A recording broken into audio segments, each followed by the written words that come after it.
आगे नियम नंबर 15 है, परमेश्वर रामपाल जी के द्वारा दी गई भक्ति की सफलता के लिए नियम नंबर 15 है, निंदा सुनना व करना निषेध। भगत ने ना किसी की निंदा करनी है, ना किसी की निंदा सुननी है, बिल्कुल निषेध बताया गुरुदेव ने। अपने गुरु की निंदा भूलकर भी ना करें और न ही सुने।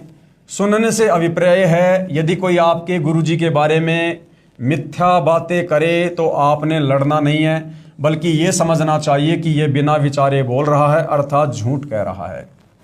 आम व्यक्ति की तो निंदा हमने करनी नहीं है, ना हमने कोई निंदा कर रहा है तो सुननी है। यदि हमारे गुरुदेव की कोई निंदा कर रहा है तो भी हमने नहीं सुननी चाहिए। नहीं सुनने का मतलब है, यदि हमारे गुरुदेव के बारे में कोई अंट संट बात कह रहा है तो आप और हमने ये सोचकर कि ये नादान प्राणी है, ये क्या जाने हमारे गुरुदेव भगवान के बारे में, ना इन्होंने सत्संग सुने, ना कोई पुस्तक पढ़ी, ना ये उनकी शरण में हैं, ये क्या जाने, ये व्यक्ति अंट संट बात कर रहा है। वो चाहे गुरुदेव का कोई रिश्तेदार हो, चाहे गुरुदेव के गांव का हो, क्योंकि काल भाई और बहनों बहुत प्रकार से मन में शंका पैदा करवाने की कोशिश करता है कि ये सोचकर कि भाई ये व्यक्ति तो मेरे गुरुजी के गांव का है, ये तो पड़ोसी है, ये तो रिश्तेदार है, ये झूठ कैसे बोल रहा होगा, जरूर हमारे गुरुजी ने ऐसा किया होगा।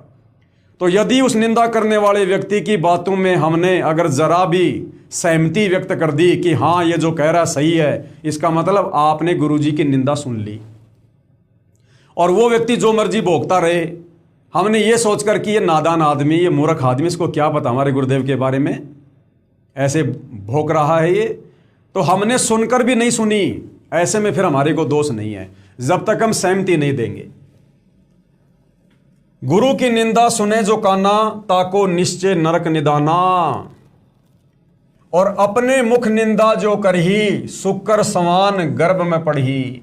और जो व्यक्ति भगत होकर अपने गुरु जी की निंदा करता है, चुगली करता है, उनके विषय में उल्टा बोलता है, कहते हैं वो तो फिर सुकर यानी सुअर की योनि में जाएगा और कुत्ते की समान की योनि में जाएगा।